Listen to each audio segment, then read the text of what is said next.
Today I have a highly requested video. Connected speech and pronunciation when you're trying to speak fast with native English speakers. Now, I will be honest with you, teaching pronunciation is not my forte. Good phrase there, forte. If something is or is not your forte, it means your speciality.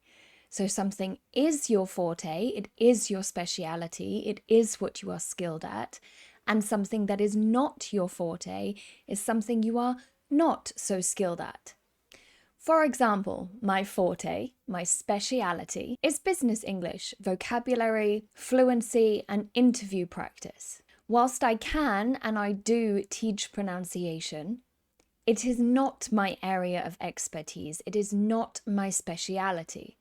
However, I do have experience teaching connected speech, and as I mentioned, a lot of my students and subscribers request videos on connected speech. If you find yourself thinking, English people speak so fast, or I can never understand my friends when they're talking to each other in English, or even my English teacher is really easy to understand.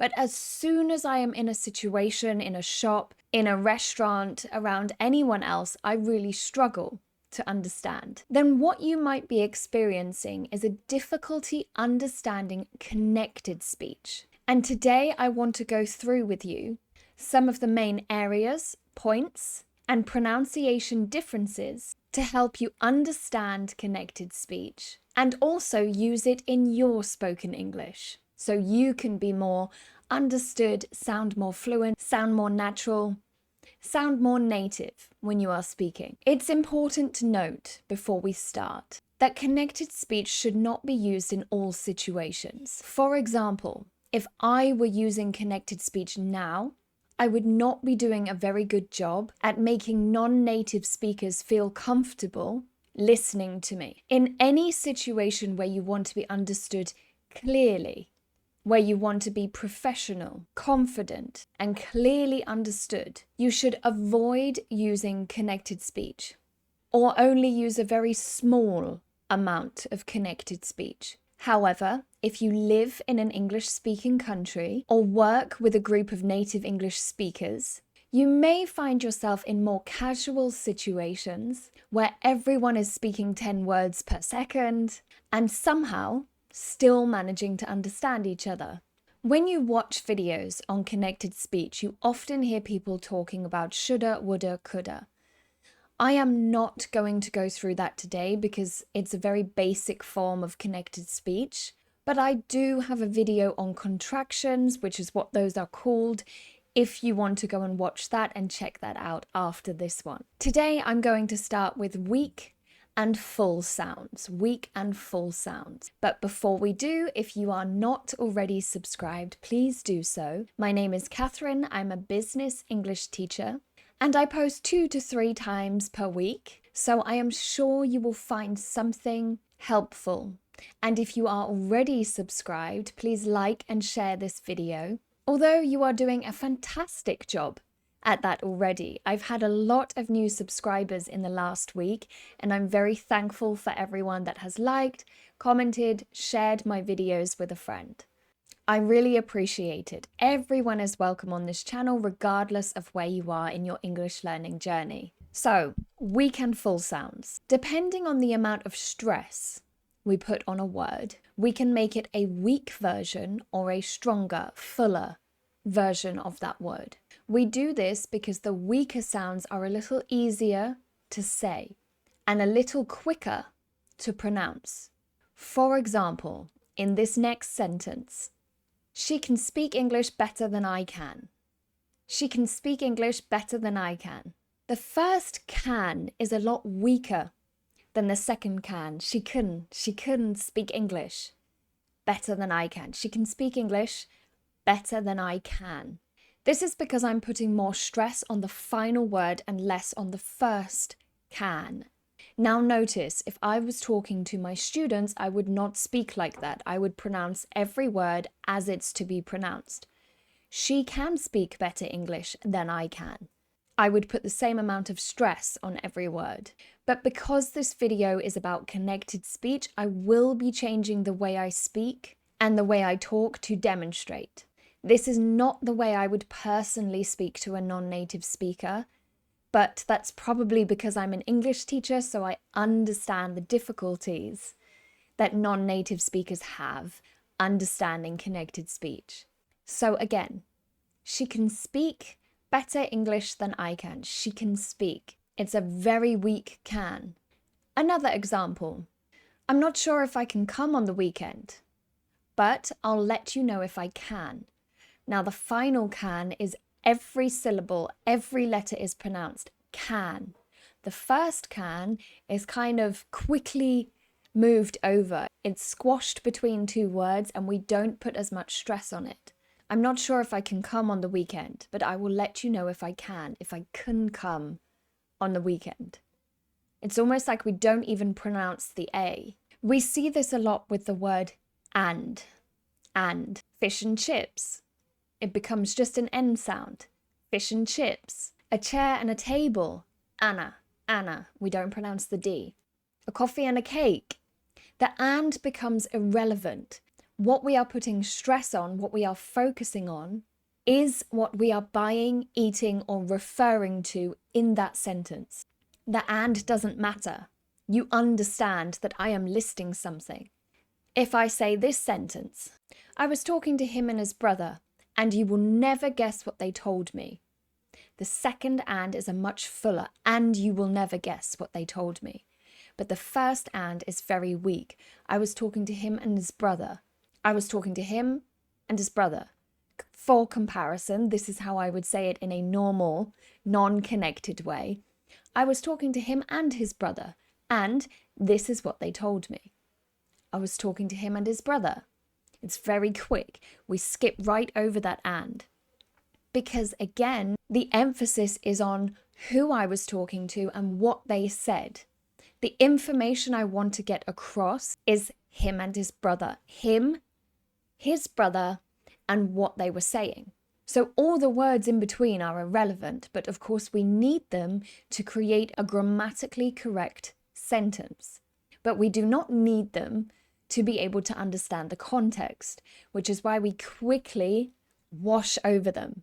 Of is another fantastic example of weak forms. A can of Coke. A can of Coke. That would be the full version. A can of Coke. The emphasis is on the beginning C of can and on the beginning C of Coke. A cup of coffee. Again, emphasis on the C in cup and the C in coffee. Cup of coffee. I don't have a lot of time. Lot of time. We're not emphasizing I don't have a lot of time. That would take very long to say, and it kind of makes us sound a bit like robots. I don't have a lot of time. We are weakening the stress on the word of, as it is not so important in the sentence. We reduce the length of time we spend saying it because we are focusing on the whole sentence in general rather than the individual words. For example, you're in a restaurant and you're ordering fish and chips and a can of Coke. The waitress or waiter hears fish, chips, Coke. They're not so interested in all the prepositions in between, but of course we need them for the sentence to be grammatically correct, to be understood. Our next example is the word to. To. This is often a very weak word and is often pronounced as t. For example, I am going to the shop. This is very difficult for me because I never speak in connected speech. So I have to practice a few times before I give you the example. I am going to the shop. To the shop. To the shop. Instead of I am going to the shop. To the shop. I don't think I will go to the party. To the party, not to the party. I am interested in applying to a new company. I'm interested in applying to a new company. To a new company. And actually that's got a linking word in there as well. To a new. You're kind of linking it, so instead of being to a new, it becomes an entire new word to a new. And my final example of our weak versus full forms is the word have. So should have, would have, could have, should have, would have, could have. But what about when the have is somewhere else in the sentence? We also do the same thing. We also kind of brush over the H and it becomes a weaker sound, a weaker pronunciation. So here's an example sentence. Have you finished the test yet? Yes, I have. Have you finished the test yet? Yes, I have. Can you feel which one is weak and which one is full? Let me give you the example again. Have you finished the test yet? Yes, I have.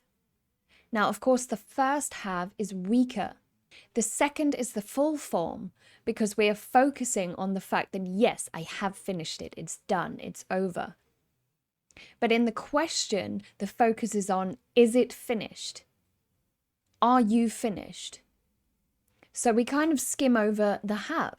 It doesn't necessarily speed up the amount of time it takes to ask the question.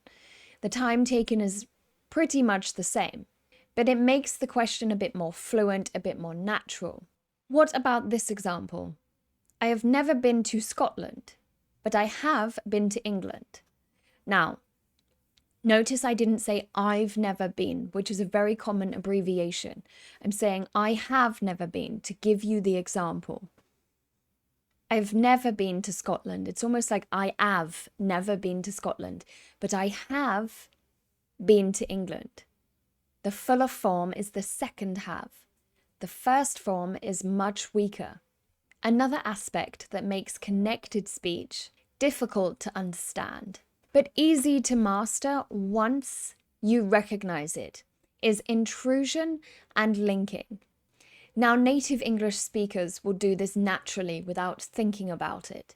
So I had to research this section because I've never noticed that I do this, but of course I do. So intrusion is when we add a sound between two vowels that does not actually exist in the written version of the word. So one word ends in a vowel and the next word starts with a vowel. We add this sound in to kind of make it like a tide. It flows better.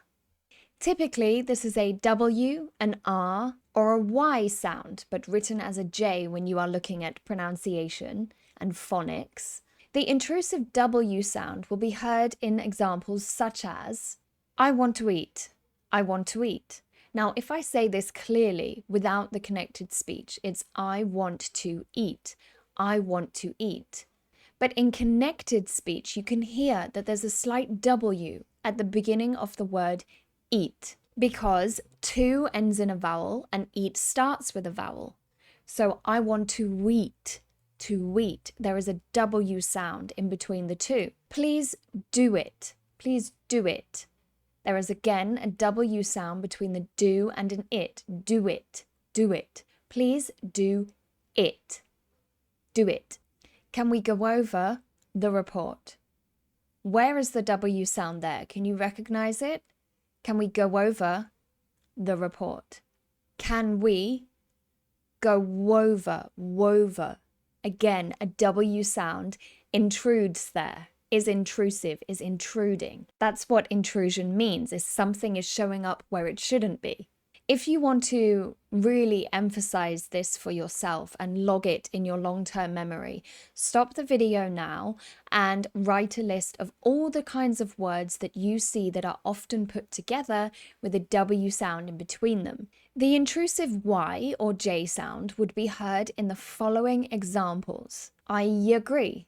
I agree. So instead of I agree, we say, I agree. There is a Y sound at the beginning of agree that shouldn't be there. I agree. I ate already. I ate already. I ate already. I ate already. Again, a Y sound at the beginning of the ate. Is he coming? Yes, he is. Yes, he is. Y-I-S. Yes. Yes, he is. Yes, he is. So again, if you really want to reinforce this for yourself, try and think of some other examples where this Y or J in phonetics sound creeps up. What other examples can you think of? And a really good exercise that I think would help you is to create a table and have your W sound, your Y sound, and the R sound, and list all the words that you can think of that create these different sounds. So that brings us to our final intrusion sound, which is the R sound, added between the vowel at the end of one word and the starting vowel at the beginning of the next word. The media are to blame. The media are to blame. Media are to blame. It sounds like media ra, to blame. Media are to blame. A banana is a yellow fruit. A banana is a yellow fruit. Without the connected speech, it would sound like a banana is a yellow fruit. A banana is a yellow fruit. You've got that R sound before is. A banana is a yellow fruit. I want to visit China and Scotland. Rand, Scotland. I want to visit China and Scotland. I want to visit China and Scotland. You've got that R sound again instead of I want to visit China and Scotland. Now I've got 5 examples for you here, and I want you to figure out by yourself if it is the W, the Y, the J, or the R sound. So the first one, do up, do up. This is the W sound, of course, do up, do up. Go away, go away.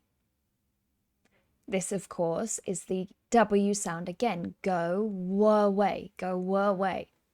Go out, go out, go out. W sound. And the final one, I ate a banana and an apple. I ate a banana and an apple. So we have 2 here. The first, I ate. You've got that Y sound. And the second one, banana and an apple. You've got that R sound.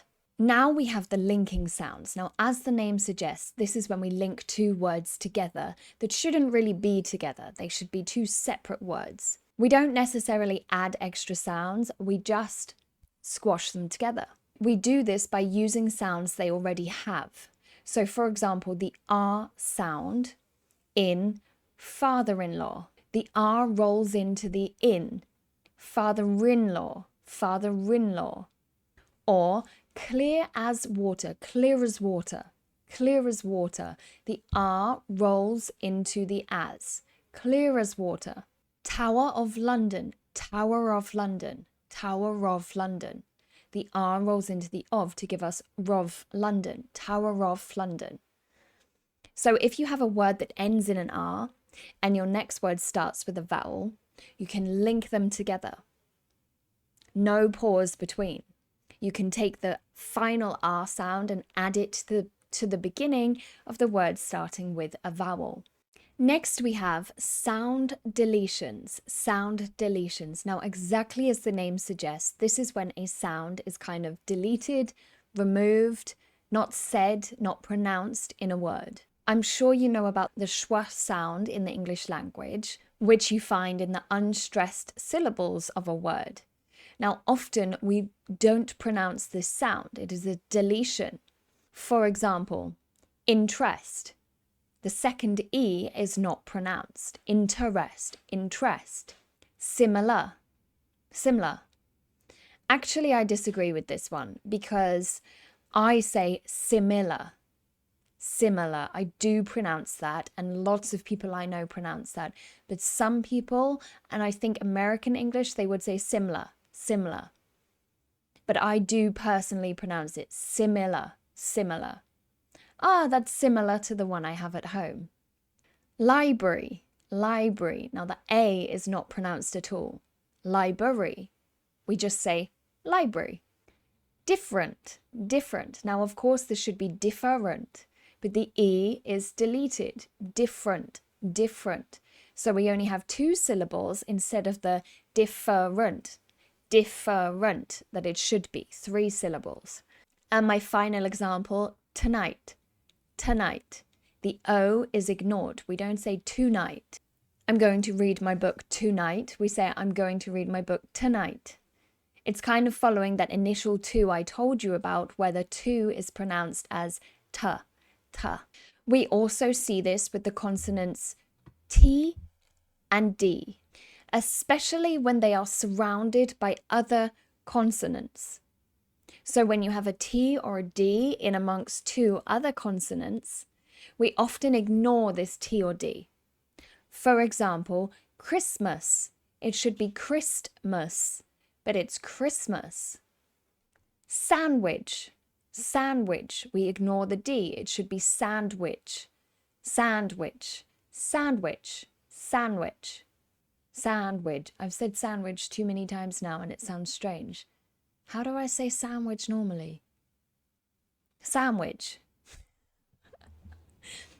The same can happen when we have two separate words, but the first word ends in a D or a T, and the second word starts with a consonant. And the T or D is surrounded by consonants. So for example, must be.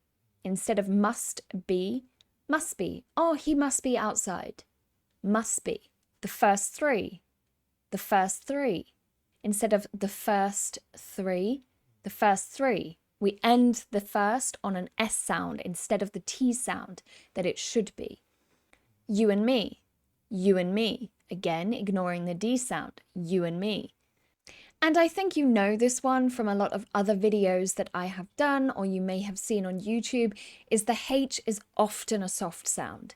So it's often not pronounced, as I said a bit earlier in the video. You shouldn't have. We don't pronounce the H. You shouldn't have. Or tell him instead of tell him. Tell him. Tell her. Tell her. Now this is all fantastic. Now you know the rules and the tricks to improve and start using connected speech, but you may be asking yourself, okay, but how can I practice this? How does this help me? How do I incorporate this information into my spoken English? Well, here are some helpful techniques that you can try to improve your ability to not only listen to and understand connected speech, but also use it in your spoken English. So the first is listen to native English speakers. But I'm not talking about native English teachers, because teachers, if they are a good teacher, like me, will not use connected speech when they are talking to you or when they are recording a video. They shouldn't, because they need to make it as easy as possible for you to understand. But for example, maybe you have a hobby, maybe you love reading. Find a video or a podcast presented by a native English speaker about books they've read that month or reviews on the best books they've ever read. If you like sports or fitness, find a native English personal trainer who makes videos and listen to the way they are speaking. The reason I'm telling you to do it this way instead of watching content made for non-native speakers is because if a creator thinks their audience are native English speakers, they will talk in a more fluent, more natural way, and therefore include more connected speech. Anytime you notice a group of connected words, write it down and practice. Create a list of all these words and phrases and try to incorporate them in your spoken English.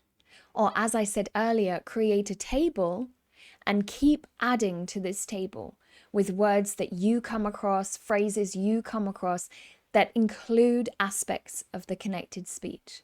You can also record yourself. Speak normally at first, how you would normally talk. Watch it back and note down any moments where you could have used connected speech but you didn't. And once you have these notes, go back and record yourself again, but be aware of trying to incorporate connected speech. You can watch this back and compare yourself to the first video. There are also many online resources for practicing and learning how to use connected speech and how to recognize it. You can find lists much longer than the ones that I have given you today. So go and find more examples of all the things I've talked about in this video. And anytime you notice linking, intrusion, or weaker and fuller forms. Or ask ChatGPT for examples and add them to your lists you've already created. Let me know what you've thought of this video in the comments. I might create individual videos on each section. The weaker forms, the fuller forms, the intrusion, the linking, the deletion. But for now, I wanted to do a general overview of connected speech. As I keep saying, it's not so important in business English or professional situations, because the key in those situations is to be understood and sound confident and sound trustworthy.